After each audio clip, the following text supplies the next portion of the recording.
My wife's grandfather is from France and is full-blooded French. He grew up a long time ago, back in the early 1900s, in a very small village where they were plagued with the rougarou. Fortunately, I had the chance to talk to him before he passed a few years ago and ask him all about the rougarou that he personally encountered when he was younger. He was about 90-something when he passed about 4 or 5 years ago, and had a plethora of personal encounters with this same creature back when he was just a boy, somewhere between 10 and 13 years old. His brother, who was 17 at the time of his own personal encounter, was killed by this very creature. What's interesting is my wife's grandfather thought the notion of the Western culture werewolf, the transforming into a werewolf under a full moon, that was complete nonsense, and that these creatures were supposedly from hell, and that people didn't actually transform.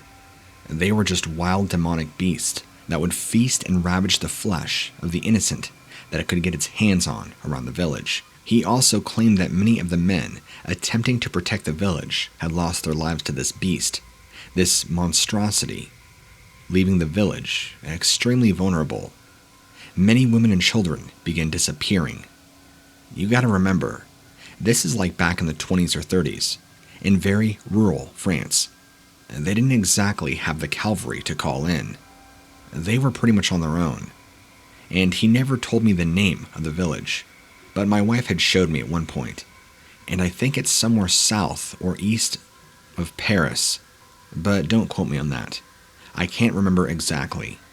I'll have to have her show me again. She remembers. But something else that he told me that I found very interesting is that this thing only came around certain times. And no, it wasn't on a full moon. It was like a seasonal thing, or certain times of the year it would appear, and only at night. Sometimes snatching defenseless women walking home, or even children who strayed too far away from the protection of men with rifles or their parents, or even small animals.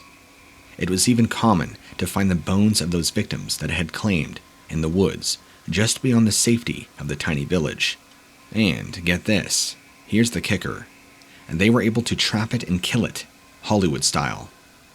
Somehow, a group of the men there who were guarding the village were able to trick it and lure it into an older barn, where they trapped it, set the barn ablaze, and killed it, apparently. After that, they had rid themselves of their rougarou problem, and I guess that was the end of that, having casualties in the double digits, ranging from small animals to livestock to women and children and even men.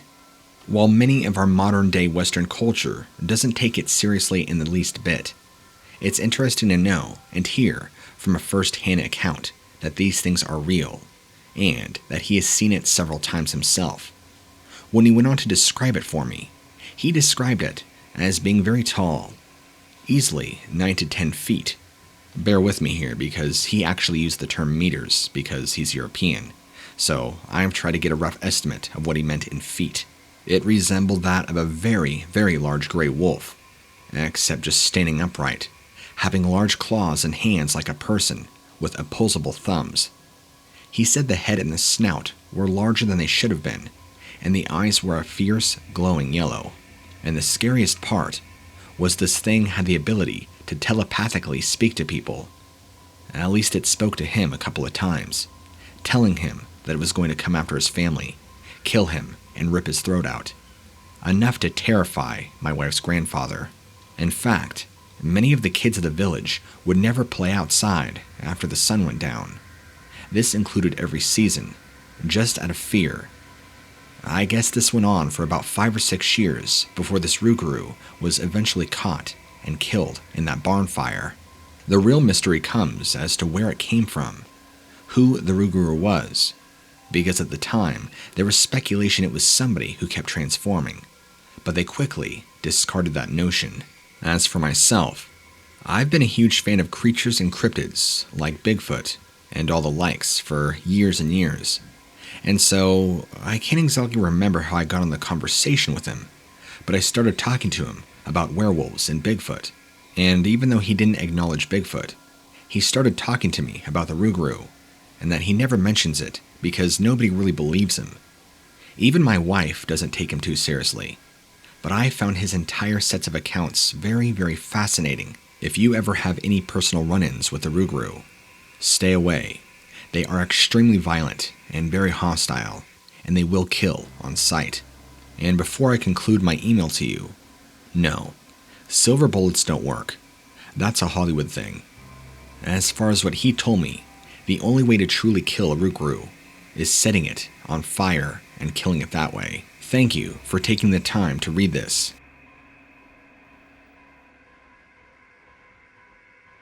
I live in a pretty small rural town in northern Colorado. Not much happens around here. Even more so because, well, I don't really have neighbors, and it's pretty quiet. A great place for me and my wife, and to have a small section of goats. Until recently, something has came and claimed most of my goats, tearing them to shreds, not leaving much of anything. In fact, they are so torn up, there's hardly even any meat left on them. I have no idea what kind of predator does this, but certainly not a mountain lion, nor a wolf or a coyote. They will usually always eat and feast on the cadaver. So, what could possibly be tearing my goats into pieces? It all started when I woke up one early morning, about 5 a.m., made my cup of coffee, and went out to go feed my goats. Well, all of them, every single one of them, was dead, strewn about in their pen, guts and blood, literally everywhere, coating the walls and all over the ground. The smell was even worse than the sight, and I completely vomited all over myself and the ground.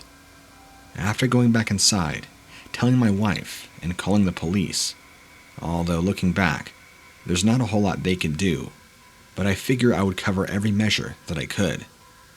I tried to figure out what would do this, and I wondered if it might be a bear, but I don't know if there's any bears up here, at least in this area. And again, what predator kills all these goats and doesn't bother to either A, drag back the cadaver to eat on, or even bother to eat on the cadaver in the first place? You could tell that none of these animals had even been eaten on. There were no teeth marks. It's like all of them were just thrown into a blender or a shredder and then strewn about everywhere. Something had just killed these goats for the sake of killing, and I'm not exactly sure what or why. Part of me thinks this was done by a person to maybe enact revenge, although for what, I'm not sure.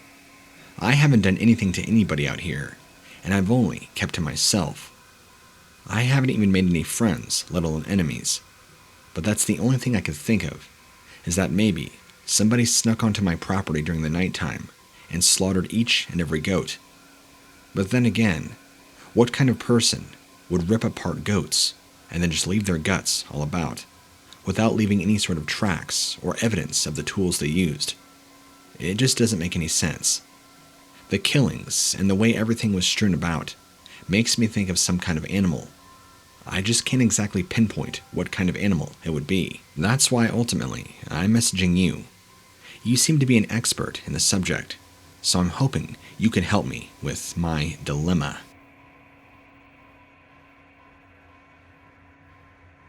A few years ago, I used to live in Illinois for quite some time. About 7 years, roughly, pursuing a dead-end career that I'm glad I got out of. I lived in a heavy agricultural area, so not an urban environment like many people would like to believe Illinois is.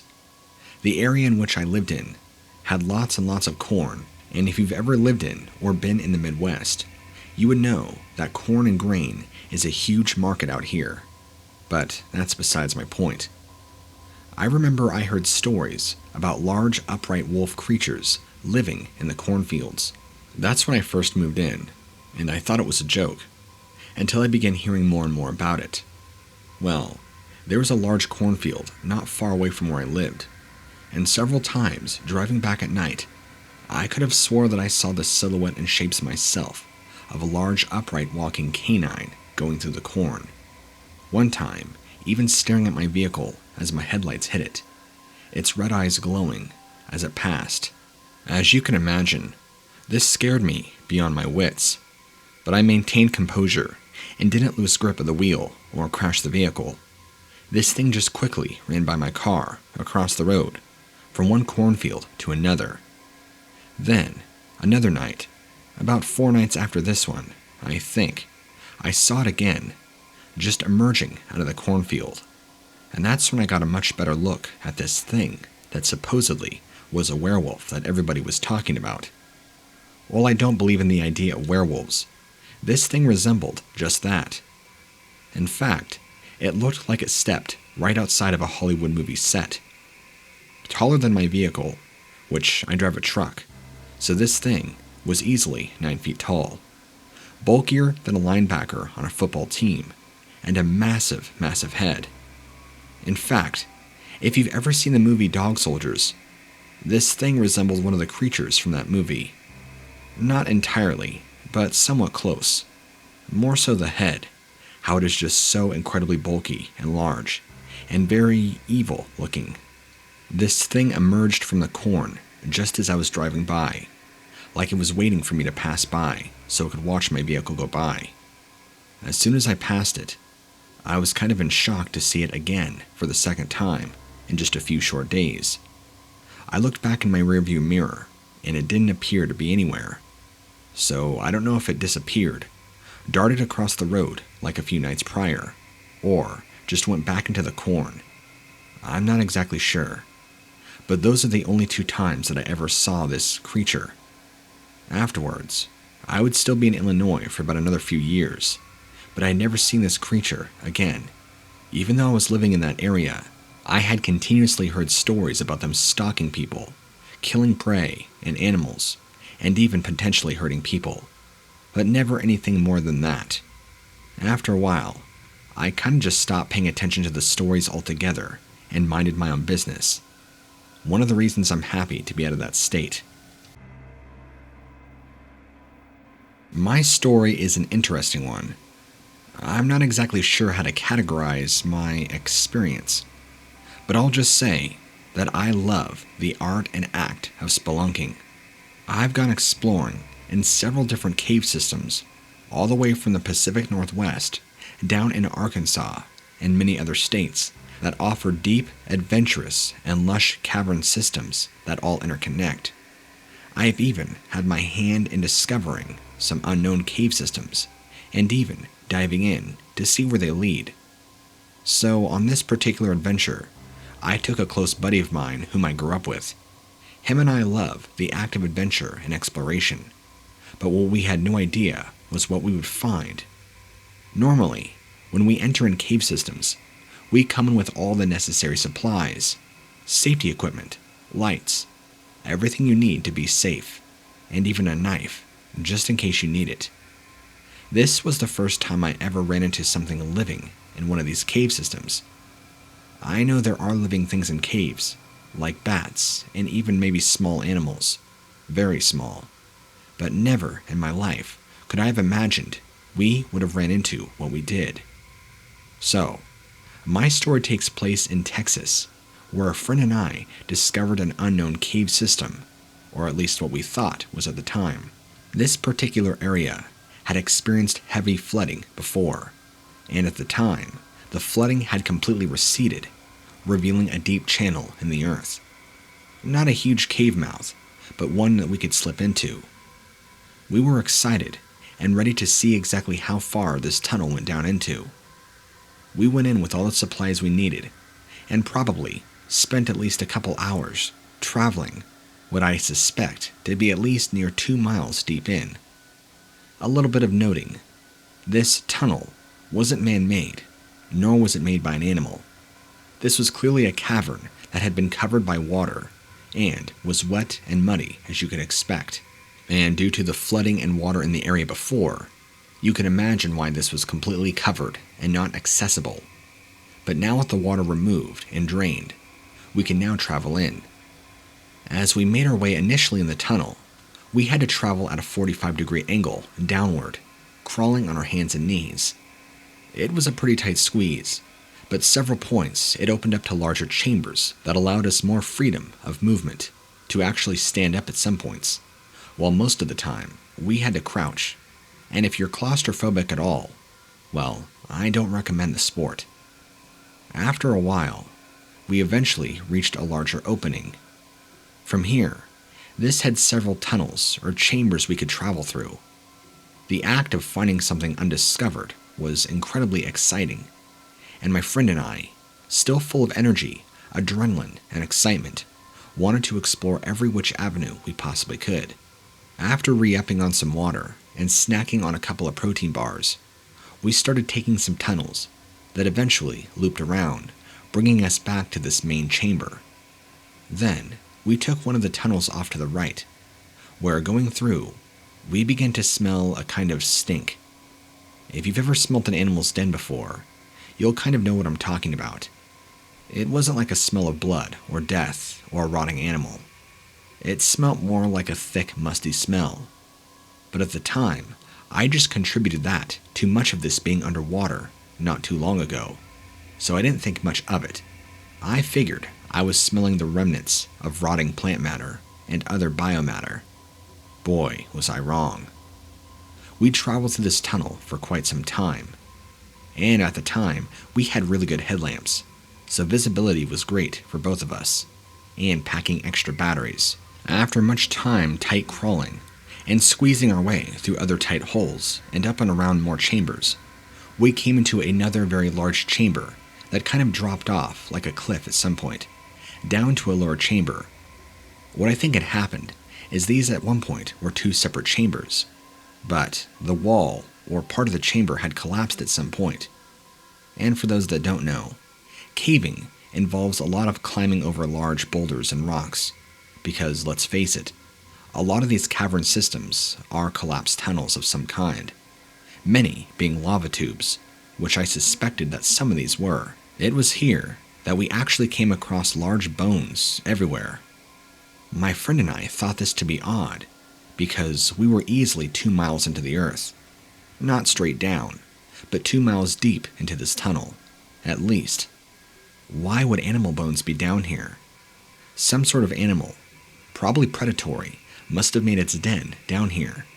We started to go through a mental checklist in our head, crossing off every animal that didn't exactly fit the criteria for keeping animals down here, and due to the flooding of it just receding recently, that doesn't exactly leave a lot of time for a bear or a cougar to come down here and haul a lot of bones. There was a very, very fair amount of bones.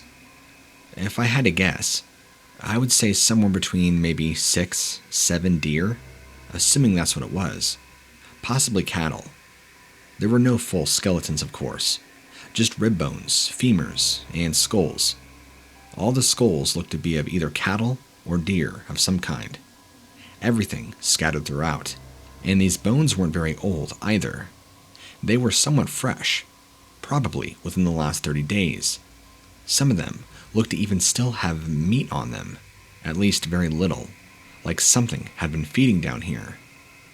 I told my friend how odd I thought that was, because what kind of animal comes down here and does that? That's when my friend and I both felt that something was wrong about this scene.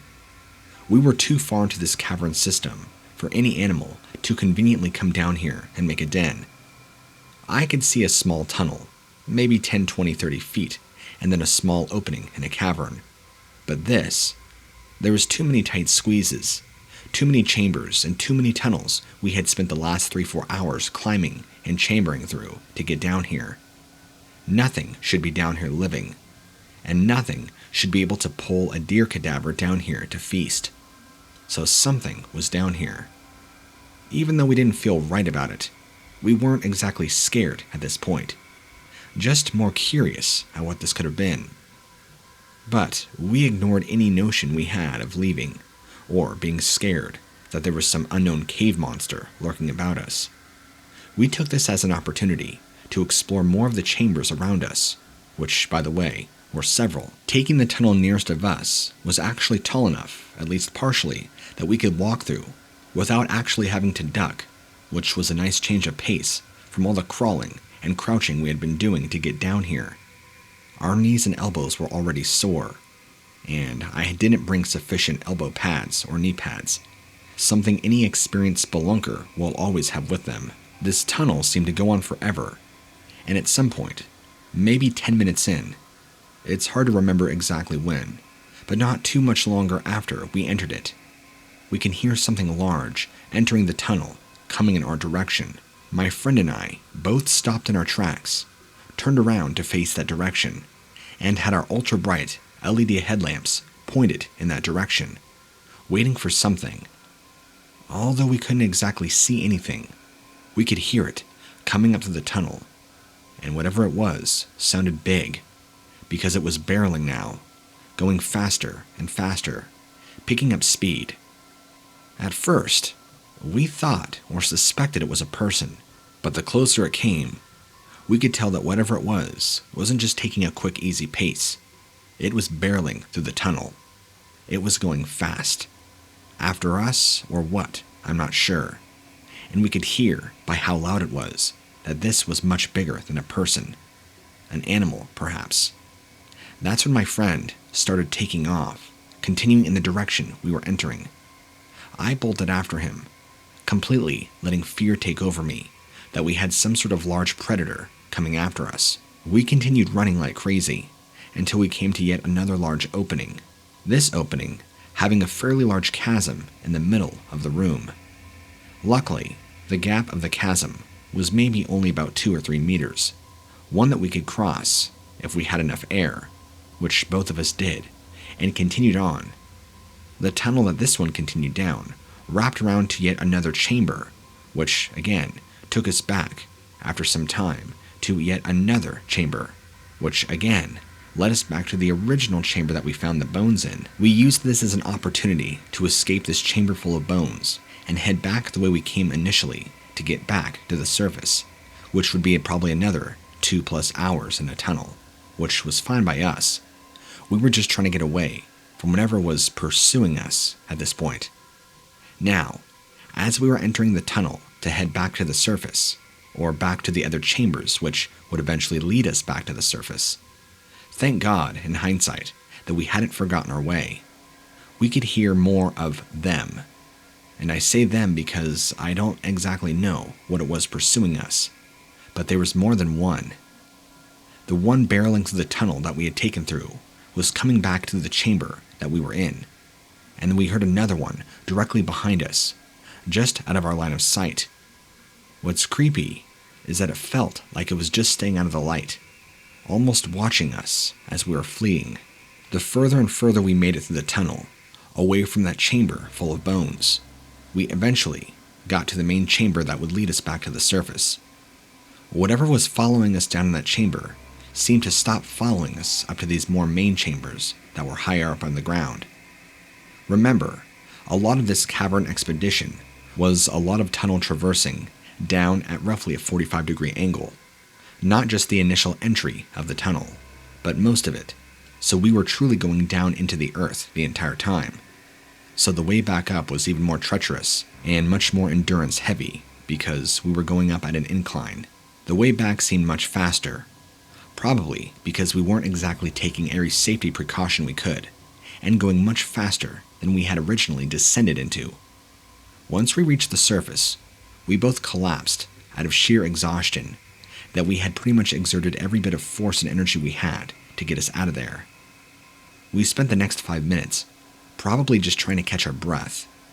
And I want to make a note, my friend and I were already in great, amazing shape, which is one of the only reasons why we were able to do what we did. Him and I are both, I don't want to say athletes, but we both do run marathons. We're always running and working out, as you should be if you want to spelunk. You gotta be in tip-top shape. And I feel like that's really the only reason we were able to make it out in the record time we did, and traverse as much area as we could in the time that we did. We talked about what it could have been, and neither of us are sure, but we both started talking about the details of what he heard, what I heard, and they matched up. We also both agreed, whatever it was incredibly large, much larger than us, and did not sound like it was on all fours, or quadrupedal. I'm not here to paint some crazy fictional picture that we somehow encountered cave monsters, but I will say that I do think it's very possible we potentially came upon the den of some unknown, subterranean predator of some kind. At least as far as I'm concerned. And while this experience hasn't completely deterred me from spelunking and caving in general, it's made me think a lot more about certain caves that I go into and being much better prepared upon what I come across. I live about an hour east of Redding, California, and I wanted to write into you about my own creepy, weird experiences. I have a very long front lawn, and just recently, in the past month, I saw something out there that I can't quite explain. It was very lanky, very long, and very dark. Not covered in hair or fur, like you'd probably expect me to say. This was more thin, if that makes any sense. I'm not sure how to accurately depict it. Like it was just skin, except that skin was pitch black. It almost kind of had a silky outline, as in the opposite of rigid fur. I could clearly see its fingers as it ran. They were very long and spindly, resembling that of a costume or something from Hollywood, and the head was almost bulbous, but it ran very awkwardly, on all fours, but not like you would think like a spider or something. Its back was hunched. It reminded me of how awkward it would be if a person tried to run on all fours without bending their knees. Kind of like that, but it was at least triple the speed, running from the right side of my lawn all the way across to the left side, coming and emerging from the forest, going back into the woods on the other side of my property. I didn't think much of it, even though it was weird. I just kind of shrugged my shoulders, assuming maybe it was just something I saw, or maybe a figure of my imagination. But then a few nights before then, I later on found out, my husband also saw the same thing while he was out chopping firewood. He said he saw the same bizarre shape, running deep in the tree line, by maybe about 30 to 40 feet. He said he saw these bulbous white eyes staring back at him. They almost kind of had an ominous glow, set in a large bulbous black head. And there was no features worth depicting. It was just silky and black, the same descriptions that I thought of. He said whatever it was really gave him the creeps, so he came back inside. At the time, I was napping, so he figured not to tell me and didn't spook me. But once I talked to him and brought it up, we realized there was something more than meets the eye. I have no idea what it is we could be seeing, or what's made its home on our property. Living out here, especially in Northern California, you hear all sorts of stories about Bigfoot and things of that nature. But my husband nor I have ever seen one, nor have we ever heard any noises or seen any evidence supporting that there might be a Bigfoot in the area. Thankfully for us, we're pretty stern on our beliefs, and while Bigfoot might seem kind of far-fetched, this is in a whole other realm for us. We don't even know what to call it. My husband brought up the possibility that it might be a ghost or a poltergeist. But as far as I'm concerned, ghosts or poltergeists or demons, whatever you want to call them, don't take shape like this, nor do they act like this. This behaves more like some sort of wild animal that lives on the property, but yet it's distinctly humanoid in shape. I can't give you exact features, because I've only seen parts and pieces of it, like the bulbous head, and my husband talking about its large white glowing eyes. We haven't seen a face, per se, so we can't exactly say what the nose or mouth looks like, if it even has one. I barely saw its arms, but it did resemble that of a human's, but I mainly just saw how long its fingers were. They were unnaturally long. In fact, they reminded me more of appendages than they did fingers, so I'm not exactly sure what to call it. And I've only ever seen it during the late dusk evening time, or at night time, when it's much less visible. Although my husband, when he was out chopping wood, it was in the late afternoon, not quite sundown yet, so he got a much better view of it, and said it was so black, just the same description that I said, and except he mentioned the glowing eyes. He's not exactly sure how long this thing was watching him for, but if he had to give an estimation, it was probably at least 5 to 10 minutes before he noticed. He didn't get any weird feelings like being watched or being nervous or feeling stalked, hunted, or that he was going to die. He just had that normal feeling, like somebody's looking at you. He looked up, and there it was, looking at him. After that was enough for him, as I said earlier, and while I can't quite put my finger on what this could be, my only possible inkling would be that I know back in the 80s, there was a little outcropping here, deep in the woods, maybe 3 to 4 miles away at most, where supposedly satanic rituals took place. Actual animal sacrifices, because people had recalled finding animal skulls and body parts in the woods. No human sacrifices that I'm aware of, although I wouldn't put it past somebody crazy enough to attempt it, or to actually carry it out. Anyway, I have no idea if that coincides at all with what our sighting is, or if this is just totally a separate occasion, but that's enough of me carrying on. My purpose of writing this to you is to see if you can help me identify what it is, and ultimately, is it aggressive or hostile in any way? I mean, if we let this thing just coexist, will it ever try to hurt us, break into our house, or cause us harm in any way? If not, I guess I'm alright with the idea of it living around here for the time being. After all, the Earth is everybody's home. I just don't want it to come in the house. You know, if anything new and exciting happens, I'll try and send you another email to let you know how things go. But for the time being, we've only spotted it those 2 times. Since then, I've not heard of it or seen it. As of October 16th, 2018, I'm officially a Bigfoot believer. Let me tell you my story. I was out day hiking right by Shasta Lake, between O'Brien and Bully Hill. I usually like to do long day hikes, not go too far, but try and travel around as much as I can. And I can't tell you my exact location, because I don't exactly know. But during my trek, I began hearing weird noises. Not like I was being followed, but weird noises off in the distance. If I had to explain it to you, it sounded like a rhinoceros crashing through the woods. And that's when I heard a blood-curdling scream. Now, I've heard mountain lion, cougar. I think they're all the same. But they can sometimes make a noise that imitates a woman being murdered or screaming. This wasn't it. Take the roar of a lion and drop it in pitch and expand it by multiple decibels. This had so much power that I could tell whatever made the roar had an incredible lung capacity and strength, meaning it had to have been huge. To my knowledge and understanding, there is no known animal in the entire Northern California wilderness that can make this kind of noise. Before this event, I thought Bigfoot, Sasquatch, it was just made up fairy tales that people like to string along and get other people to believe in nonsense.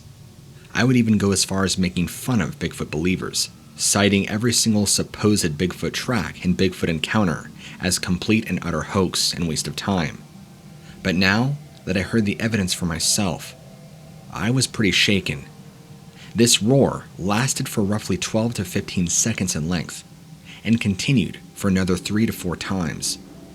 Then, off to my right, maybe to my 3 o'clock, I heard another roar, although this one sounded closer to me. It was still far away, but I think these two were communicating. I can only assume it was a Bigfoot, because there's no other animal I can think of that has this kind of lung power to it. Then, the original one, which I forgot to mention, was probably around my 12 o'clock, began to roar back. And then these two started to make these weird chirping, whooping noises. I don't exactly know how to call it, or what to call it. It was a strange noise I'd never heard before, but incredibly loud. So loud that there was so much bass vibration, I could feel it going through my body. Here's a good example. Imagine bringing a bass guitar and a bass amp out to the middle of the woods, turning it on 10, and plucking a bass string, and then maybe going, 500-600 yards away. You could still feel that bass vibration going through the air, the sheer energy of that level of frequency. That's what I felt, and it terrified me. What I experienced that day, I'll likely never forget, and hopefully, it didn't come out looking for me, because I never saw anything, nor did I want to. But as soon as I heard that, I quickly turned around and made an effort to travel the 3 hours back to where my parked vehicle was, away from the direction I was heading. I almost wonder, when I think back to this, had I not heard those noises, and I kept wandering in that direction, is it possible that I would have ever run into one of these things? Maybe, maybe not. I guess I'll never know. Thank goodness. One thing I can say for certain is, though, that these creatures are real. And if it's not Bigfoot or Sasquatch, there is something out there in the woods of Northern California that I want nothing to do with.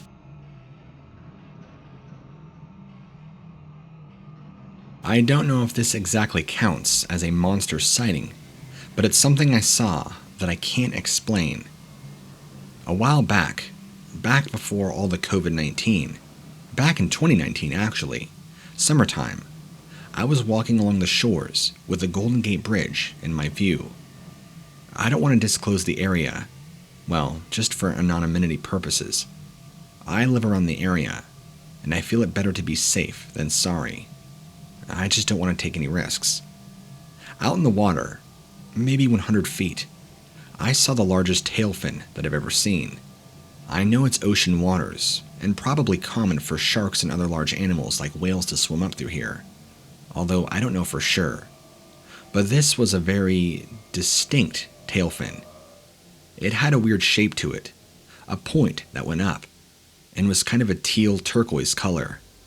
Also very large, and very strange in shape. I only saw it for a minute, but it rose above the water, and then quickly submerged. Had I not been looking out there, I probably wouldn't have seen it.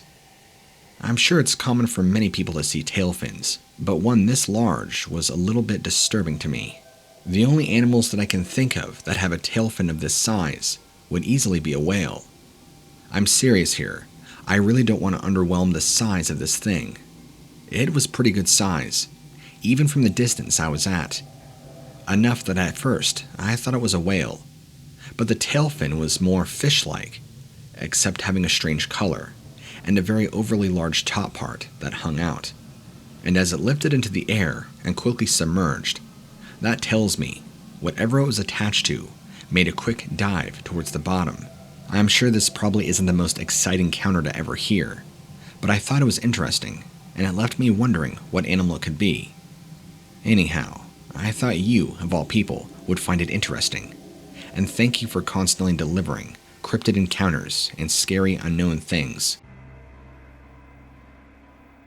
I'm 20 years old, just starting online college, and trying to keep safe during the pandemic. With everything going on in the world, I'm just trying to lay low, save up money, and pursue school and get a good degree. So right now, I'm living with mom and dad on their large ranch out here in Montana, where they have tons and tons of horses. But that's not what my story is about. I've been a huge listener of your show for quite some time, and in the past 6 months, I too have my own fair share of craziness going on. I never thought in my wildest dreams I would be dealing with anything remotely like what you talk about in your stories, but somehow I seem to be stuck in this situation that I can't find my way out of. Even my parents can't deny what's going on. Everything is centered around our horses. We have horses of our own, but there are also plenty of wild horses in this area that we live in. And that's what I believe everything is centered around. All the horses in general. So, let me break it to you. We have, from what I've seen and my understanding, is a small clan or village or a group of people. I don't know what you want to call them, but there is a small family of Bigfoot that live in this area. I've seen them many times. They've tried to sneak up on our property before, steal our chickens, and just nosy around. They generally mean no harm, but they have a weird, particular liking to our horses. One that almost makes me nervous because if they get too close, I'm worried they're going to try and harm one of our horses. Who knows what they've done to any wild horses they've come across. Next, We also have what I believe to be a group of dogmen living in the area as well. I've seen them roaming in the tree lines, large upright canines. And trust me, these aren't werewolves. I don't believe in that kind of Halloween fairy tale nonsense where somebody transforms under a full moon. These fit every description of your encounters as well as Vic Hundiff's. I've been a huge listener of both shows for a while now, and I've heard enough stories to be able to accurately depict what a dogman actually is. There's no doubt in my mind that's exactly what I'm dealing with. Now, here's where it becomes fun. And I put fun in quotations because, well, it's not exactly fun, as you would expect. Some of our horses have recently gone missing, since summertime actually, and we believe there is a war going on between these dogmen and Bigfoot. Maybe not a war in the traditional sense of shields, armor, and swords, but a war of races and beasts. I don't know if they're trying to claim the horses or the territory or what, but it seems like ever since these dogmen have moved into the area, it's been all-out bloodshed. My father has found several dead wild horses, torn in pieces, not torn to pieces, but just torn up, legs ripped off, head dismembered, slightly eaten on. I'm not exactly sure which species is to blame for that, but sometimes at night, we'll also hear bizarre screaming and roaring. It kind of sounds like two large apes going at it. Not in that way, but I mean over a female or fighting aggressively. Sometimes I'll hear howling over to the east in the valley near us. Then, to the left, in the opposite direction over in the west, I'll hear loud growling and whooping noises. I don't know if these two species are fighting or what's going on, but it's kind of frightening to be honest. And this has been going long enough for my mom and dad to actually see it for themselves. They can't deny it. I can't deny it. We all know all these species exist, and we don't really tell anybody because we don't want people to think we're crazy. Sure, come onto our property and see a Bigfoot and a living werewolf all in one. Yeah, we would probably be sent to jail for being complete loons. And while I haven't actually seen the horrors of what's to be played out, my father has seen something horrific, something that confirms my understanding that these two species of creatures or beings are at war. He was out, probably about 1.5 miles away from here, close to the valley where there is a sharp ravine, and told me he spotted what he calls a Bigfoot, or what we know as a Bigfoot. It was making its way up the hillside, but appeared to be running as if from something. And that's when out of view, my father describes this large, incredibly large canine jumped out of nowhere onto this large primate's back and literally tore the back of this thing open. He could visibly see blood from the direction that he was looking. This thing turned around, grabbed this canine, this upright canine, grabbed its neck and its lower back, and partially broke its spine and threw it down the hillside. He could tell it was severely injured because it was bleeding profusely and had a hard limp as it walked back towards the tree line in which it was going to. All the while, he described the noises and sounds of this ensuing battle as completely horrific, like if you took a Tyrannosaurus from Jurassic Park, a lion, a gazelle, a rhinoceros, a hippo, and had them all make a flurry of horrible animal noises.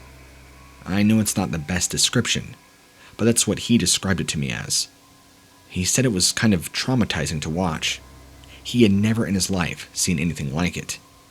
That, again, just further validated what I know, and while my parents aren't exactly believers in cryptids, they can't deny that this stuff is happening. My father, too, also said that he has heard other noises like that, like a bunch of animals fighting, in other areas off the ranch, far off, beyond being able to see fully. Now, the real story comes down to, are they contesting for the territory? Are they contesting for the animals and horses? Or, the most scariest part, are they contesting for us?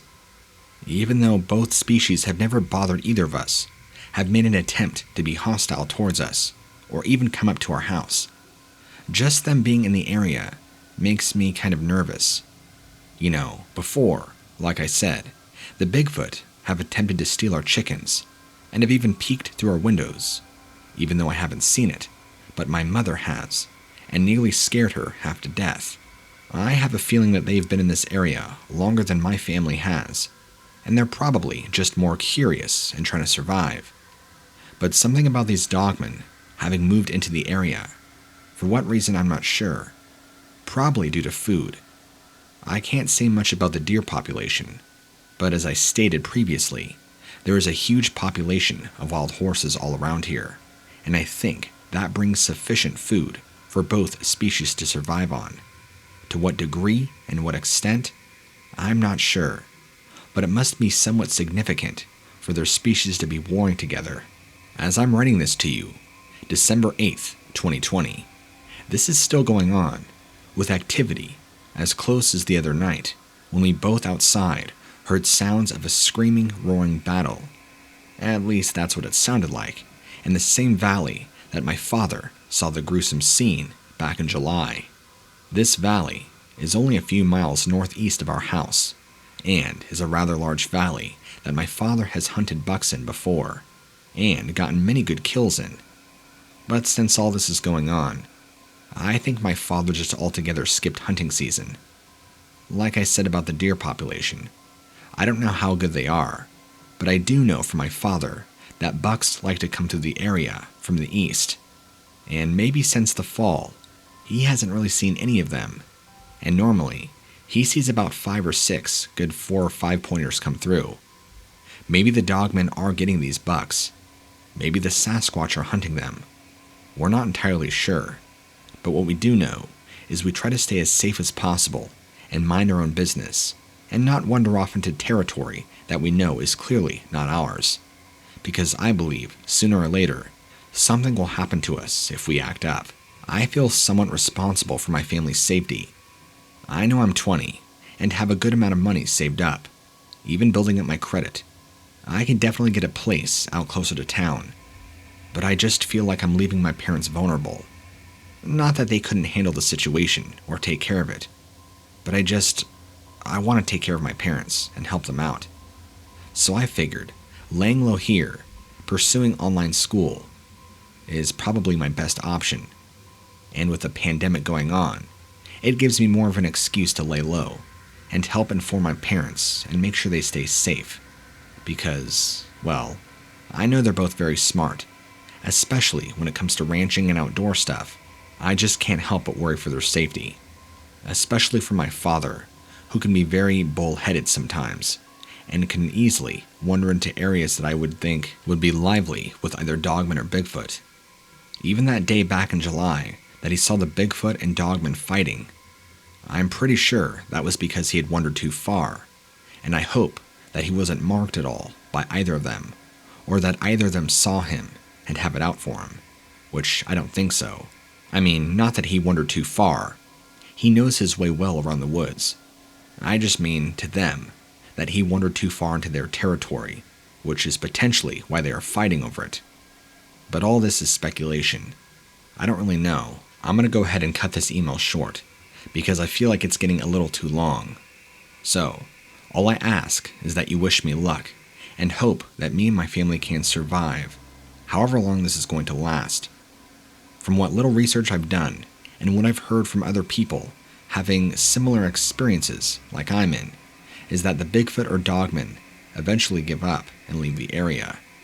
And I would really prefer that the Bigfoot are the ones that don't leave, considering they're not the ones who are overly aggressive and trying to kill other species in the area.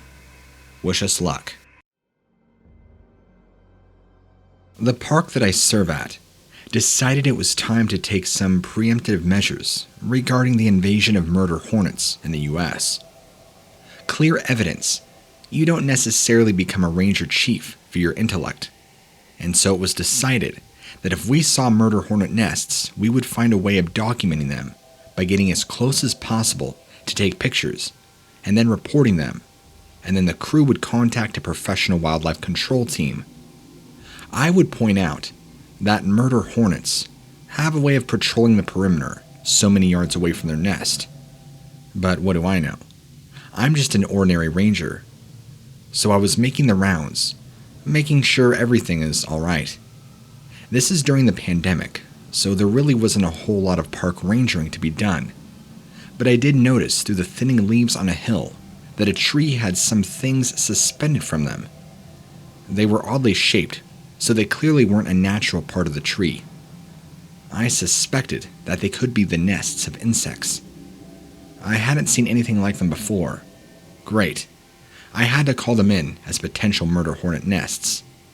After all, we were placed in a region that would have to be on high alert for the nest of these insects, and even if they were relatively benign, it was just one of those chances you did not want to take. So I radioed them in. After that, I was instructed to get as close as possible, document the nests, send photos, and then the professional cleaner-uppers would be sent in. It just so happened that the hill the tree sat on was entirely unapproachable. The hillside was thickly overgrown with brambles and stinging plants, and all kinds of other things that were thorny that scratched and nestled stickleburs in my socks. All of a sudden, I was wishing that those objects hanging from the tree were murder hornet nests, just so that my effort would be well worth it. At long last, I reached the top of the hill, and I approached the tree cautiously. When I realized what I was looking at, I think I was more afraid than I would have been if it had been murder hornet nests. Instead of the papery nests of dangerous insects, there were 3 severed heads hanging from the tree limbs by meat hooks. Worse yet, there were large wasps of some kind darting in and out of the ears, eyes, noses, and mouths. The case had been going on for almost 2 months now, and it's most likely a cold case. The only thing more mysterious as to who would do such a thing is the way that those wasps were able to set up a home inside those very heads. It kind of makes me shudder just thinking about it.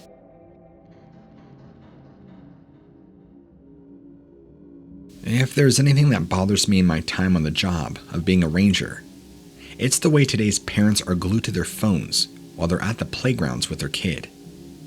I don't think people realize that all it takes is a couple of seconds for their kids to be gone. If mom or dad aren't eyes up, they may as well not even be there.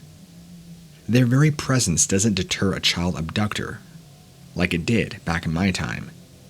Predators are getting more desperate, and child trafficking is even a bigger industry than it used to be, if you can imagine.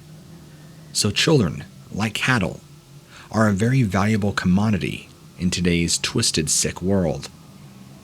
One weekend afternoon, while driving around the park, I drove by one of the playgrounds, and there was the weekend crowd of adults with their children. It made my heart sink to see that not one adult was playing with their kid. Every last mom and dad, or whatever, were seated on a bench, glued to a phone, while kids were off doing their own thing. Some of them yelled for mom or dad to watch before they went down a slide or jumped off a ledge, but they were so fully absorbed in their screens. I shook my head, thinking that they're missing the best years of their kids' lives. I parked next to all the other cars for a moment, just to make sure there was no clear and present danger to the kids, since the parents on the premise weren't going to. That's when I heard the tinkling music box music that we associate with an ice cream truck. I looked around to see where it could be coming from, but the road that led off to in the parking spaces where I was, it was completely empty both ways. As if a signal had been given, all the kids on the playground abandoned the play equipment and began to run off in one direction that was across the playground where there were no roads. It dawned on me that that was the direction that the music was coming from. Not one, and I mean not one grown-up, lifted their head. I flipped on the siren on my car, trying to get the so-called parents to snap out of it and notice what was happening. They were still staring at their phones. They didn't even bother to look over at me. They didn't look up and look for their kids. For a brief moment, I questioned if I was asleep and dreaming. I got out of my car, ran up to the closest parent that I could see, and I did not hold back from yelling at him, telling him to take care of his kid for crying out loud. Not only did he remain in the same position, staring at his phone, that's when I noticed he wasn't moving at all. His phone in his hand, he was looking at it. However, his thumb was motionless and the screen was off. He didn't even blink. A cursory inspection of all the other adults revealed that they were in the same condition, in the grip of some sort of paralysis. I had no choice. I ran after the kids. I was inspecting the tree line that they were running towards for any kind of road where an ice cream truck could be driving. But there was no such thing, just the unbroken tree line. The music was coming from the woods, and the kids were running into those woods without any hint of caution. There were at least 11 or 12 kids, and there was no way I would be able to catch them all. But what else was I supposed to do? A few of them were already in the woods, and the extra adrenaline kicked in, and now I was running faster, even though I was already getting winded. I figured if anything, the best strategy was to follow the music, and then I would find everybody. The music led me straight to, not surprisingly, an ice cream truck. But the way the ice cream truck was nestled in the woods among the trees, I figured it would have been nearly impossible for it to have been driven there. It was almost as if it had been dropped into the middle of the whole thing. As I drew closer to this truck, it looked like it hadn't moved from that spot in an extremely long time. So long that the moss was growing up on the side of it, and wild vines were sneaking up wherever they could get a grip. The music played loud and clear, and the ice cream truck was clearly the source of it. But the interior was very dark. A side door opened on the truck, which led to the interior of a trailer. And without a moment's hesitation, the children began going inside. They didn't even bother to go to the shop front of the truck. They were just heading straight into the trailer's through open door. Hadn't their parents taught them anything? I called out to the kids to stop, but of course they didn't listen. I tried grabbing one of the stragglers as she was trying to do her best to keep up. I'm not kidding you. She whipped around and scratched me worse than any scratch I've ever gotten from a cat. Blood was flowing right away. I was frozen in pure shock for only a moment. I tried to run around the remaining kids and put myself between them and the door. And I swear, these kids possessed a strength that I didn't know children could have, and they pushed right past me. I was shoved forcefully from inside the trailer, and the door slammed shut when the last child went through. I radioed out immediately that I had a situation where kids were going into an unidentified vehicle that appeared to be derelict, giving directions to where I was nearly impossible, so I had to give them GPS coordinates and hope that they were accurate enough. Whatever had happened to the parents, it had worn off because everyone back at headquarters was getting visits and phone calls from distraught parents, wondering where their kids were, some of them even threatening violence. I couldn't just stand there and do nothing. I tried kicking in the door to the trailer, but it was a solid sheet of granite. I've never seen anything like it in all my years. The helplessness that I felt in that moment was a feeling that I hope I never feel again. I tried shattering windows, ripping screens, but every single part of that rickety old trailer held fast against me. It was almost supernatural. The door didn't put up as much of a fight when my fellow officers showed up and cut the doorknob off. When they finally got inside, the music stopped immediately, and they found that it was completely empty. The only living things in there were the remnants of all the plants that had wormed their way through the structure of the trailer. The bins of ice cream had not been used in years. A thorough investigation was launched, and I was under a lot of heat for how bizarre my story was. I took a lot of anger from the parents of those kids and all their friends, because in case you hadn't noticed, if you're so much as accused of being a child predator, you are a child predator, no matter the lack of evidence. People will just as soon pick up their torches and their pitchforks, based on hearsay, rather than give you a fair trial. At the very end of a long, painful legal tug-of-war,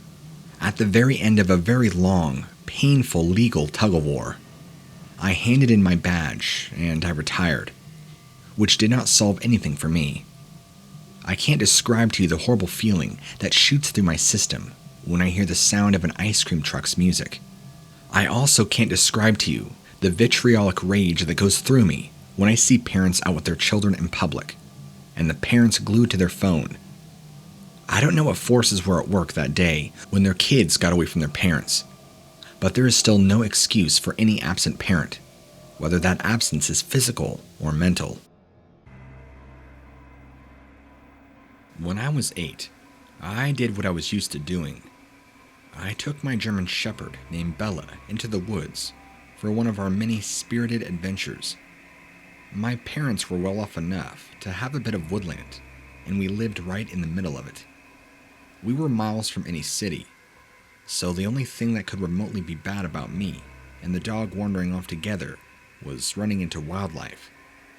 But I repeat, the dog was a German Shepherd, so she was more than capable of protecting me from any man or animal that would consider doing me any harm. One early evening, we began another adventure. I said goodbye to my mother, and she just told me to be careful and stay near our dog. The usual stuff. Oh, and I needed to be home really soon, since dinner would be done before too long. I was one of the kids who enjoyed to eat, so that mandate was no trouble for me. I let Bella lead the way, letting her sensitive nose do the searching for adventure for us. It didn't take her long to get the trail of something. She sniffed this way and that, looked around with her ears forward, really alert. She then let out a low whine that I wasn't sure how to interpret, and then, without any warning, she bounded off at a quick trot that was hard for me and my stubby legs to keep up with. I called after her, and it did no good. She kept right on going. That wasn't like her. She usually stopped at my command. That's why I never had her on a leash. But something had gotten her so hooked that she wasn't able to set aside the room in her dog brain to listen to me. Frustrated, I set off after her, and in my pursuit, I noted that we were going rather deep into the woods. Deeper than we should have, in view of my mother's admonition to be home in time for supper.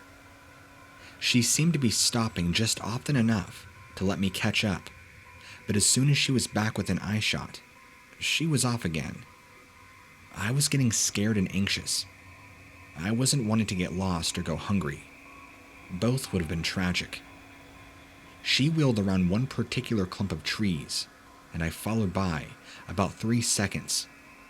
When I had come around her to follow her, she was gone. Nowhere to be found. I couldn't even hear the padding of her feet in the earth. I called out to her, but the stillness announced that she was gone. I couldn't make any sense of what was happening. Had she vanished into thin air? I was starting to cry, and I walked around in circles, unsure of what to do. Should I go home for dinner without my dog? Would I be even able to find my way home? Something wet then hit me on the head, and I thought that it was rain or bird poop or something. When I wiped it off my head and I looked at my hand, my palm was red with smeared blood. Looking up, I had found my dog. She was above me, in the clutches of something that I remember as vividly now as the moment that I first saw it. It had very long arms and legs that were completely and entirely wrapped around my dog. As thin as they were, they should have been weak, but they were strong enough to completely arrest my dog and hold her in place so that she couldn't fight or even cry out. The face of the thing was pointed, and when I say that, think of the cartoon depiction you saw of a devil, and the way that everything about the head seemed to point downwards the chin. That's how this thing looked. 3 limbs locking my dog down, while one slender foot grasped the tree branch and gnarled, awful teeth digging into my dog's neck, lapping up the blood. I was caught somewhere between outrage and terror, and I was perfectly helpless to do anything, regardless of what I felt. Blood was beginning to fall more and more, and I just ran in neurotic little circles, screaming up at this thing to stop what it was doing. It gave me sidelong glances that were nothing but pure evil. It refused to look at me directly, absorbing and dining on my dog's life. When it was done, it dropped poor Bella, who fell down to the ground head first. This thing wiped its mouth and had the longest forearm I could ever imagine on anything humanoid. I didn't know many cuss words at the time, but I hurled all of them at this thing that had just killed my dog, and then dumped her like a sack of dead garbage. I crumpled to the ground and wept so hard I nearly vomited. Well, it turned out that Bella wasn't dead. She stirred, got up on quaking legs, and about that time, my father had come looking for me, since I wasn't home in time. He found me next to Bella, trying to help her stay up, but she just couldn't keep her balance. I told him what I saw, and I think that if he hadn't seen the blood with his very own eyes, he would have spanked me on the spot for making up such ridiculous stories. Not that I think he truly believed me, but I think he could tell there was more to the situation than the active imagination of his son. We eventually got Bella home, and she lived for about 4 more months. Several times, my parents wanted to put her down, but I threw such a fit at the very idea. Something must have put her in her system, like a parasite or disease. She was just never the same, always sleeping and not eating, at least much. She died in her sleep one night, after 4 days of eating nothing but a few slurps of water. So evidently, blood-sucking monsters are very real. I know what I saw, and the effects of it are still very much with me to this day. I don't do the woods anymore, and I certainly can't bear to own another dog. Even though I'm a grown man, that monster sucked something out of me too. My soul. And no, before you think so, it looked nothing like a chupacabra. This thing looked different entirely. Much more demonic, I guess.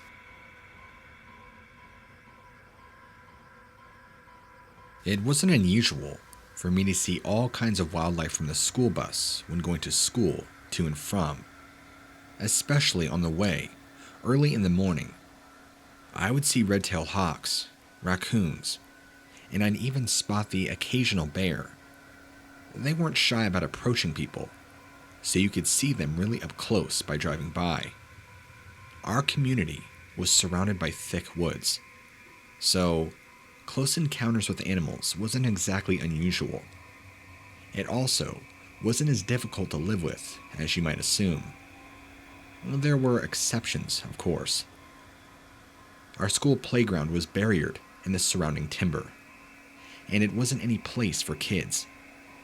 That was in the days before the fence around the perimeter. I guess they had thought that the trees were good enough, but it apparently hadn't occurred to anybody that there was more to it than just keeping the kids in. They also needed to keep kids and dangerous animals out. The area of the playground closest to the trees was also the emptiest. No playground equipment, no toys or jungle gyms. They did not want to encourage kids to play too close to the trees. These were kids. They didn't need encouragement. They can find their way into trouble without the need of any extra help. I was a kid, and I was no different. Me and a few other kids got the idea that we would taunt one of the supervisors and then make a mad dash for the back 40 of the playground. Then, enter the woods and see how far they would chase us. We were that special breed of kids that was even more short-sighted in our decisions than most others. So we went through with it. One of my friends went up to the old lady supervisor that was especially grouchy all the time, and he stomped her foot. The rage was instantaneous. If he hadn't gotten the head start that he did, she might have nabbed him within the first 10 seconds of the chase. But he managed to stay about a second and a half ahead of her. He beelined for us, and we were waiting for him at the forest edge. His eyes were perfect circles of terror mixed with excitement, and he waved at us with both arms. We knew what to do. We dashed into the forest, and he followed. Remember what I said about short-sighted decisions? We didn't actually plan about how far we would run into the forest, or exactly where we would go once inside. We were too caught up in the excitement of one-upping the adults to think that far. We ended up running off in entirely different directions. I didn't know this until I was finally out of breath, looking around for my friends. I didn't know where I was, and I didn't know where they were. The woods around me were quiet. I couldn't hear any running, shouting, or anything. I was growing afraid and wanted to find my way back to the school and get back to class, and hope that nobody noticed that I'd been gone when it was time to go back inside. I panicked on a low level, darted in a random direction, praying that it would take me back to school. When I ran around one large tree, I was confronted by the largest black bear I had ever seen. They're even bigger when you're a kid. I truly thought that it was the end, and I was going to be devoured in the woods by this thing. But the bear never attacked. It sat on its hind legs, looking dazed, sleepy. The longer it stayed that way, the more I wondered if it were somehow friendly. I was thrilled with the idea at the time of bringing a friendly bear back to the playground to show off to the entire school. In my bravery, I dared to step closer to the bear, but he didn't seem interested in me. In fact, he appeared to be dizzy. That's when I noticed that he was wearing something like a white necklace, which puzzled me. The bear attempted to get up on all fours, which made him lurch to the side, which finally allowed me to see what was on his back. At first, I thought it was a person. He had his face buried in the bear's back, and I thought he was giving the bear a hug. I knew that wasn't the case the moment that he looked up at me. The face was like the rest of the body, impossibly long and white. There were shallow veins in the bald head that were the sickliest color of blue that I've ever seen. The eyes were so red that they were brown, and the whites were a diseased-looking pink. The mouth and chin and the neck were drenched in blood. The bear's blood. I noticed for the first time how the bear's fur was waterlogged with its own blood. This monster hissed before plunging back down. I screamed, panicking completely, howling and running for all I was worth in whichever direction I could run. I lost my footing, tumbled down into a steep ravine where I broke my ankle and blacked out. That's where they found me when they were out searching. My story went over with them, about the way you'd expect it to. My parents have wondered why I never changed my story all these years, but I doubt that they think about it as much anymore. How was something so frail able to subdue a bear, and why didn't it go after me? I've had nightmares ever since that thing did leap off the bear and clobbered me. Nothing I've seen in real life or in any movies has come close to scaring me the way that did. Yeah, I do watch horror movies from time to time, but each time I do, I think the same thing. I've seen worse, and nothing beats this experience, the scariest one I've ever had. An encounter with something very, very real. I was in the most rugged region of South Dakota that I had ever been in, to the point that I had 0 cell phone service, and I was the only vehicle on the road. Also, the sun was going down in a hurry. It had already been a crappy week, and predictably enough, it happened that my car quit. I was losing speed, and I didn't know why. Then, I realized that the car wasn't even running, and I was coasting. Every light on the dashboard was on, and we all know what happens and what it means, that it's going to cost a pretty penny. A glance under the hood showed that it was my timing belt. Not only had it come loose, it decided to take a few gears along with it. With no vehicle and no phone service, the only thing I could do was wait for someone else to come that way, and it sure seemed to be a lonely road. So I did the best thing that I could, and I sat and I waited. It wasn't as cold out as it could have been, so I wasn't afraid of freezing to death. Apparently I dozed off, because I awoke to sudden movement outside my car. I had expected to see the shape of an officer or a good Samaritan, but instead, I saw the bulky outline of something that clearly wasn't human, but it had just enough human characteristics in its face to make me afraid. It loomed over my vehicle and looked at me with eyes that were analytical, critical, and not the least bit friendly. They bore curiosity, but not friendliness. It could have been a gorilla if it had not been walking with such an upright gait. It must have wanted more of a reaction out of me, so it put one gigantic paw on the hood of the car and pressed down. And I swear, I felt the bumper tap the ground. The strength of the thing must have been immense. I wasn't frozen, but I was definitely frozen then. And that seemed to be a dissatisfactory reaction. So instead of pressing on the hood of the car, it slammed its fist down on it, and the metal dented just like aluminum foil. I screamed. The Bigfoot, or whatever it was, bared its teeth and bounced. I presumed that it was happy, or it was aggressive, but I couldn't tell. It then proceeded to tear a tire off the car with its bare hands. The ambiguity was driving me crazy. I didn't know if I was going to die as either a meal or a ragdoll, and I assumed that a meal would die faster. Very suddenly, the thing gave off a loud whoop and ran off. And a few seconds later, another motorist appeared and pulled over just ahead of my car. He asked me if I was all right, and if my friend that ran off needed any help. I let him know that that was not my friend at all, and that I nearly just lost my life. I tried not to tell him too much, so that he wouldn't think I was nuts and would continue to assist me. So I'm sharing my story with you. I don't know if I was going to be lunch, if I was going to be a chew toy for a furry, overpowered kid. Any time now when I hear stories about Bigfoot, and how it was this gentle and inquisitive being, I pretty much roll my eyes. I feel like I know their true nature now.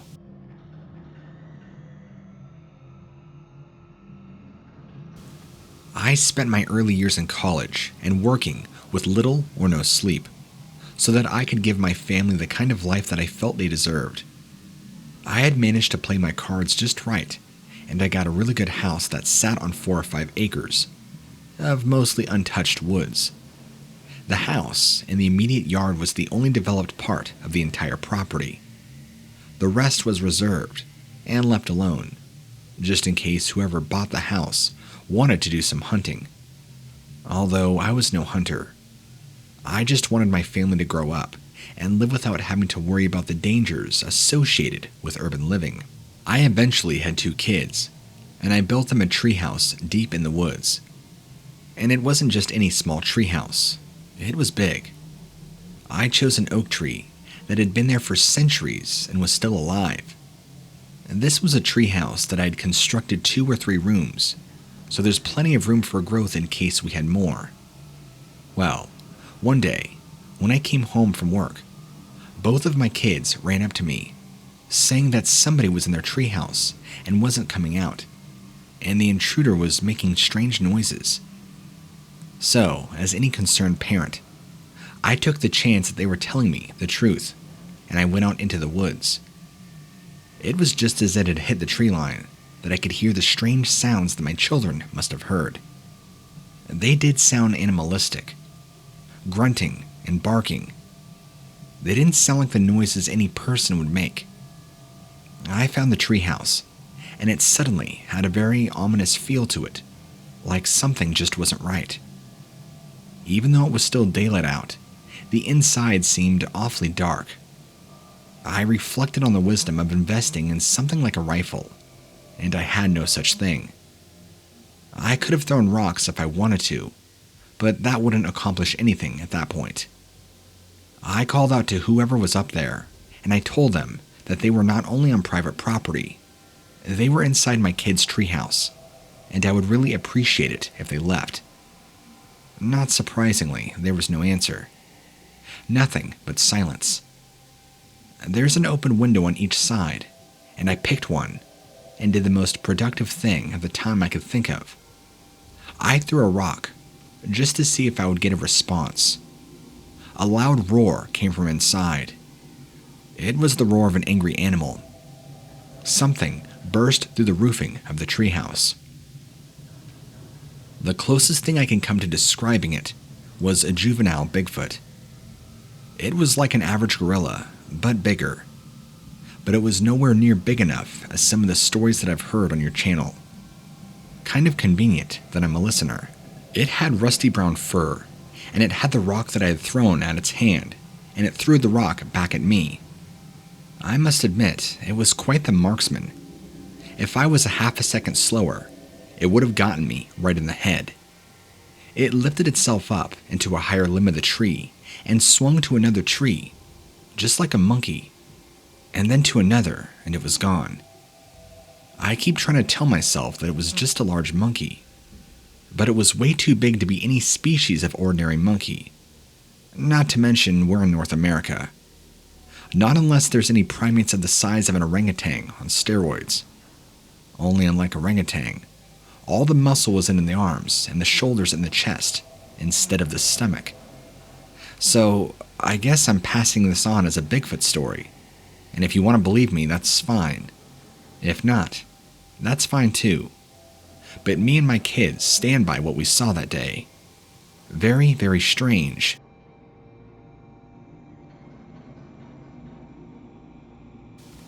I like to camp and hike alone. I'm the eldest of 5 siblings, and for various reasons, we all still live at home. Hiking and camping out for the night is a relatively inexpensive way of getting some cheap peace. I never travel too far from home, but there are plenty, and woods and parklands that aren't too long of a drive away. I had a couple of days off work, so I decided to head a little further afield and camp out for 2 nights in some forest that I had never been to before. I set up my tent like normal, having seen nobody around, and was happy to leave it there for a bit, whilst I went off for a hike and exploring. I'm not stupid. I didn't leave any open food for animals to smell, and I had nothing expensive or valuable with me. I had my truck keys, wallet, cell phone, although 0 coverage. I headed back after a few hours and was shocked to see the entire site ripped in pieces. The tent was no more, and what belongings I'd left were strewn about and smashed. All the food was ripped open, most of it all over the floor and gone. I couldn't believe it. I'd sprayed bear repellent over the fabric of the tent. Whatever had done this was strong, and was clearly no bear. I could see claw marks and what looked like huge teeth marks in some of the food. There was also a lingering stank, and a massive pile of steaming feces next to what had been my sleeping bag. There was also one more piece of evidence. One solitary footprint. It was ginormous, bigger than any animal should have been. I just stood there, staring at the side of my poor tent, when something hits me on the back. It stung, so I turned around to see what was going on. That's when I was hot a few more times, each one stinging, and when I looked down, they were rocks. Somebody was throwing little stones at me. First, my tent was ripped to shreds, and now this. At this point, I was beginning to think I must be pranked. There's no way this could be an animal. This was a person. Wrong. I saw movement behind the trees, and in that moment, I got to see what creature had sharp enough claws and teeth to do that kind of damage and carnage, and enough intelligence to throw stuff at me that had big enough feet to leave a print. I have no doubt in my mind that what I saw was a Bigfoot. This thing was huge, easily around 8 feet, at least, and built like King Kong himself. And that was sorta what it looked like, except it had a more upright kind of body, and a giant hairy person with an ape-like face, and a very intelligent quality to its eyes. Also, a very mean expression. I could tell it didn't want me there, and I felt like the tent was my first warning. I didn't want to hang around and find out if I should get another warning. There was nothing left to salvage, so I turned and walked back to my truck really slow, just in case this thing decided to bluff charge me, or worse. I headed straight to a motel with a minibar and stayed there for 2 nights instead, and washed all my memories and troubles away. I always thought stories about such things like Bigfoot were just that. Stories. That those creatures were just too fantastical to be real. Until the day I think I saw one. It wasn't a close encounter, and of course, like 99% of all other reported sightings, I didn't have my phone right there to shoot what I was seeing. And since I was driving and traveling at a decent speed, I only saw it for less than 30 seconds, maybe. I was on the way to see friends and running late, so I decided to take a shortcut through the roads. I didn't use this route often because it's so barren out there, and if I was to break down, I'd be screwed with no reception. Plus, there are these huge tree canopies, so it makes it really dark, and it feels kinda creepy, just being so dense into the woods. And it always smells bad, like a mixture between the town dump and a sewage plant. So gross. I was already on the edge as I was driving through the area, and when I caught sight of something following along the passenger side, but in the trees, I prayed to God they just had some really big deer out here. But of course, I knew it wasn't a deer. My first thought when I saw the size and shape of my stalker was that it was a bear. But that's when I realized it was even bigger than a bear. Both the height and the stature were wrong. It looked like it was covered from head to toe in really dark hair, except maybe the face. But I could only see it in profile. It never turned to face me or look at me. And the smell had massively intensified too, and I had put one hand over my mouth just to keep from gagging. This huge thing that looked a bit like a bear or an ape was just running alongside the car, keeping up with my speed, and then appeared at some point to randomly vanish. I floored it to my friends, rushing into her house, all out of breath, told them what had happened, and they believed me. They were all wide-eyed and told me I must have seen the Sasquatch. I don't care how late I am anytime now. I will never drive through that section of woods again. Before I dive in, let me give you some quick information. I live in Oregon State, and I have cousins that I'm very close with. Well, they live on a very large amount of acreage in Montana. We like to keep up to date with each other with bi-weekly phone calls. And because of COVID and everything that's been happening, I haven't had the chance to call them in the past month, at least since before Thanksgiving. So, we were having our usual hourly conversation, chatting up, and my cousin starts talking to me about having and knowing anything about North American wild hyenas. When I was asking him more what he meant by wild hyenas, he was saying that on his acreage, he noticed about a month ago, shortly after Halloween. Actually, I think it was right around Election Day, he noticed a pack of these large, what he calls wild dogs, except they were larger than any wild dog he's ever seen. We're talking larger than a male buck, a 5-pointer, but he said these weren't just any wild dog. They looked wrong, other than their sheer, large, abnormal size. They resembled that of a hyena, at least in the face, and even had arched, weird, funky backs, and even looked disjointed, if that makes any sense. The more he began describing these to me, the more I began to think to myself, Dogman, I've been a huge fan of that kind of show, and have been binge listening to your Dogman encounters for quite some time. So, this just sent off red flags for me, and told me right away exactly what I'm pretty confident that he is seeing. Now, my cousin doesn't really believe in any of that stuff, so I didn't exactly mention to him that I believe personally he has a pack of dogmen running around on his acreage, but I thought it would be interesting to send to you and tell me, or hopefully confirm, that my thinking is correct. He indeed has a pack of dogmen running around.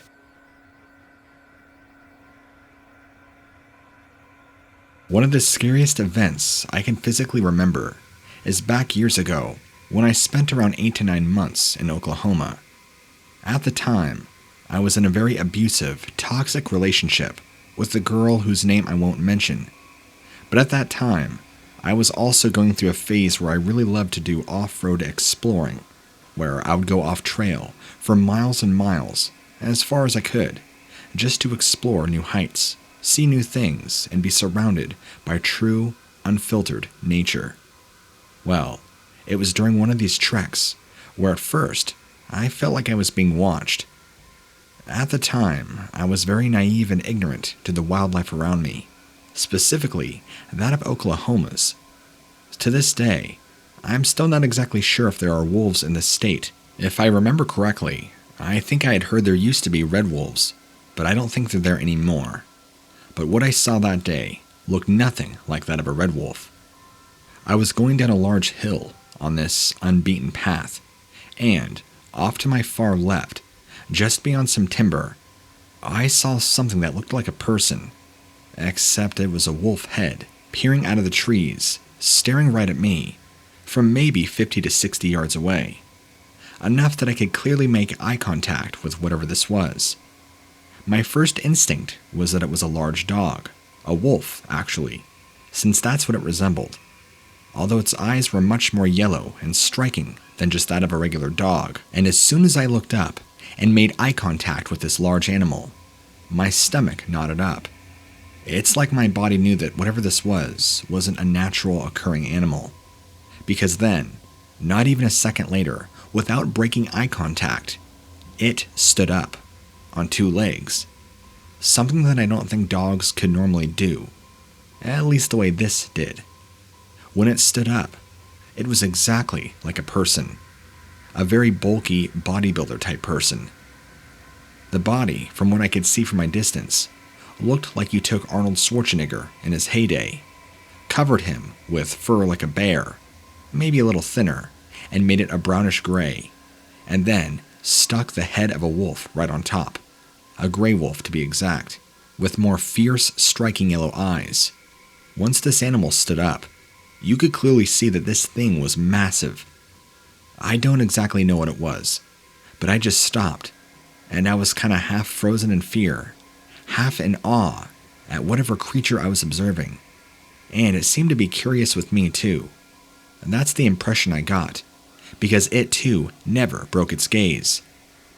I figured it was safe to slowly start backtracking and make my way back the distance I came, so I very slowly backpedaled my way up this small hill until it was completely out of sight, or at least until I and it couldn't see each other anymore.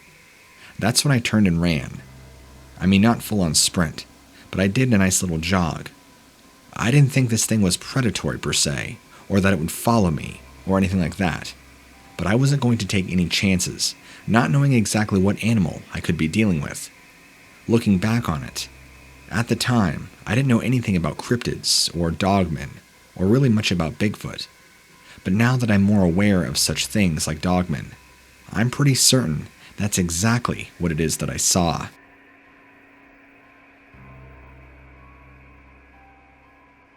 Currently, I'm residing up here in Northern California, just a mile or so north of Sacramento. Well, I've heard some crazy stories recently about not only Bigfoot, but dogmen as well.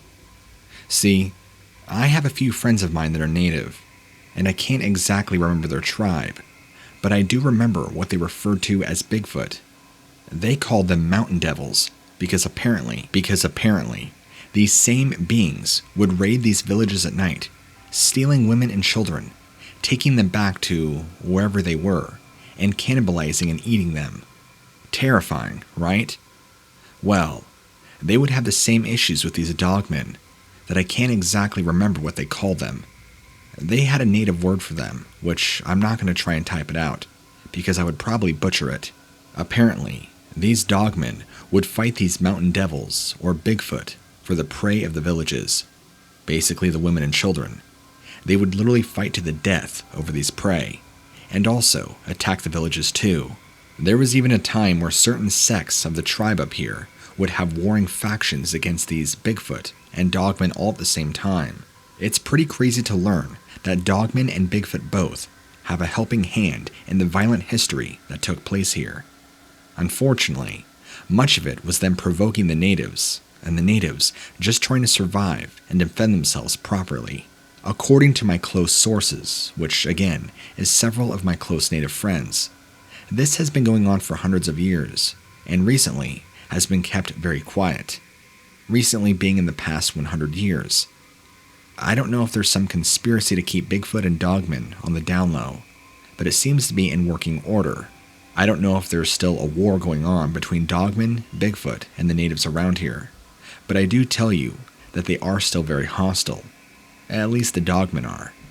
I do hear stories about certain sects of Bigfoot not being hostile and more curious, even presenting some sects of tribes with gifts and bearings and peace treaties, I guess you can call them.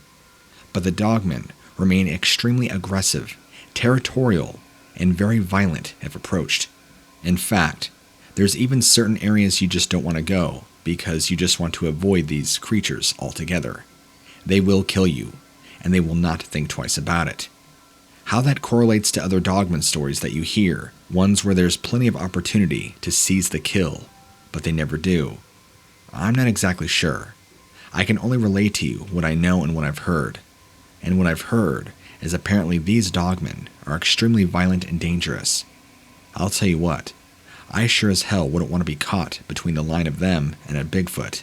I'm not going to reveal one of my friend's identities because he has a story to tell me, but apparently, one of these dogmen, very recently actually, in the past 3 or 4 months, tried breaking into a small trailer, jiggling the door handle, trying to get into the windows by scratching, and even howling and growling, making all sorts of bizarre animalistic noises to try and lure him outside, and even frighten him.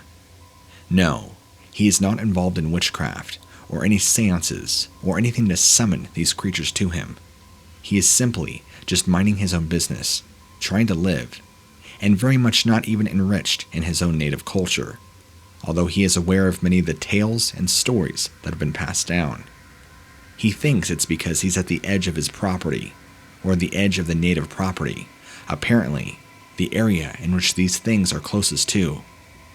I guess they still travel back and forth between areas, and even up to his trailer.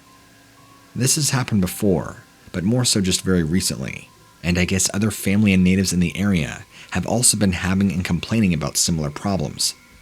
Of course, police are no help, so they really just keep it to themselves, and anybody who knows anything about it and can help them. Unfortunately, knowing what I do, I can't really help, nor would I want to. Not because I don't care about my friend, but because what am I supposed to do against a 400-pound, 9-foot-tall beast? You get my picture. I'm not trying to ramble on and on. I just thought you might like to know that these things are very much so real, and might find this information useful, as well as interesting. Hope this does you well.